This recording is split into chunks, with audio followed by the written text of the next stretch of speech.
Do you think that the government would just forego control of the economy? I feel like I wouldn't think that the United States would do that if Bitcoin got to the point of being used as a currency and being traded and kind of, it's not traceable, it can't be controlled. Yeah, it's the government has only ever increased their control over time. So I think the important point there is it's not a currency. Like a currency, properly defined, would be a medium of exchange that is deemed legal tender by the nation state. So if I give you $15, for 3 cups of coffee, it's tax free. It's a tax-free exchange. If I give you $15 of Bitcoin for that coffee, and if I bought the Bitcoin a year ago for $5, I just generated a $10 capital gain, and I owe $3 to the government in tax. So in fact, for me to pay you in Bitcoin cost me $18, not $15. And I generate 87 million accounting transactions, which will break your brain. Mm-hmm. So, as a practical matter, currencies are established by nation states. And when a nation state deems the asset to be legal tender, they give a corporation or an individual the right to trade it tax-free. And that's a pretty big advantage. That's a big enough advantage that no company in the United States will ever, like no company will ever trade Bitcoin high speed to pay things or to pay bills, because with normal volatility, you can show mathematically that everything costs 20% more if you trade it and it's not legal tender, you see. Mm-hmm. So nobody's stupid, right? It's just, why would you pay 20% more for everything you buy and accept 20% less for everything you sell, right? So it's not a currency. And if you think of it as a currency, you invite all sorts of concerns and risks, like it doesn't fit with the accounting systems. The only way to trade it as a currency is not pay your taxes and not admit it, but then now you're a tax evader, right? So that takes you to a difficult place. If you just say it's capital, right? Money, medium exchange, store of value. Well, the store of value element of money is capital preservation. I'm keeping it's my savings account I'm going to hold for 30 years. Currency, checking account, I'm going to spend in this month, right? So if you think about it as capital, then, or as property, I bought a building. Did you intend to use it to buy coffee tomorrow with? No.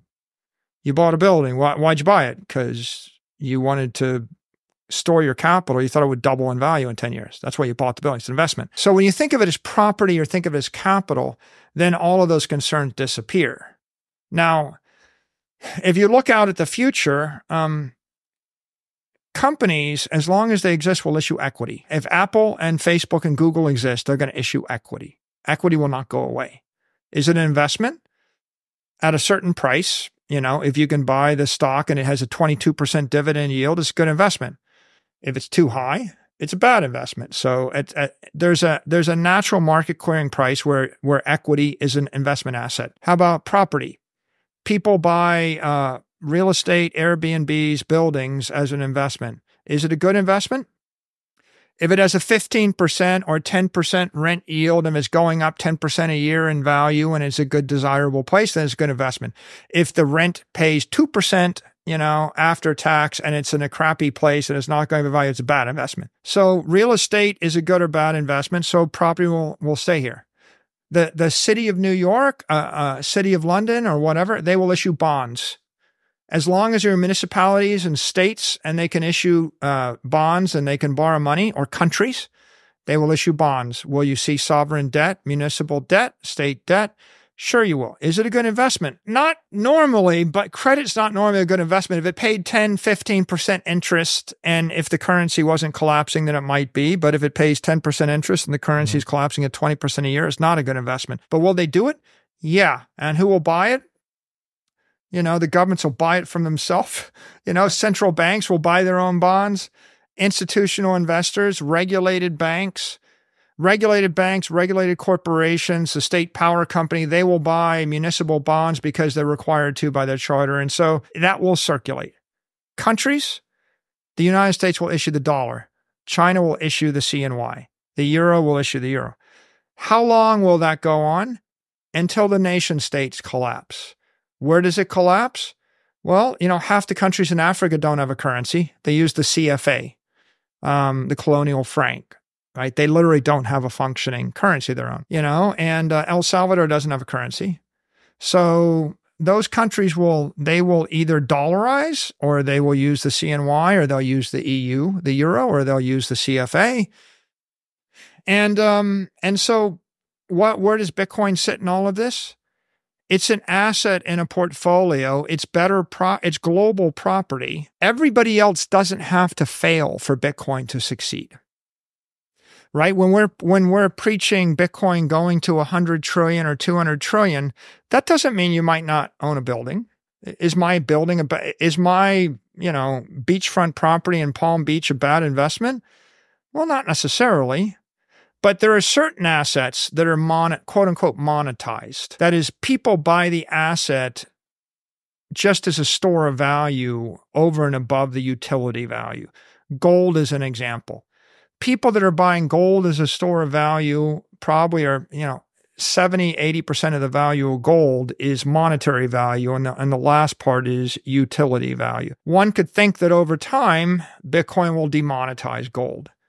There's a scandal in Canada where people, the Chinese were coming. The narrative was the Chinese are coming into Canada, buying up all of our apartments and all of our houses and driving the price of housing up. Well, maybe also the Canadian government was printing a lot of money, driving up the price of housing too. And maybe corporations were buying up property because that was the best way for them to invest their shareholder capital because they had a lot of money. The problem with that is that the houses, tripled in value, but the wages of the people that want to live in the houses don't triple.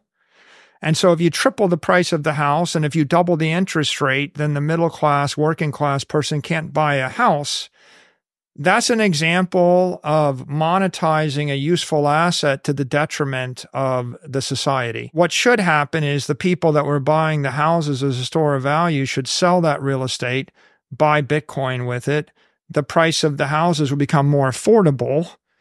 And then, 20-something starting their career can buy a house instead of living with their parents. The world is rationalizing when people don't irrationally buy assets in order to avoid losing their money, right? In the extreme, if I tell you all your money is worthless next Monday, you stampede to buy anything you can buy, and you monetize soap, and you monetize toilet paper, and you monetize, you see where I'm going with this? Yeah. It's like when I panic you monetize anything because you don't want to be holding worthless paper.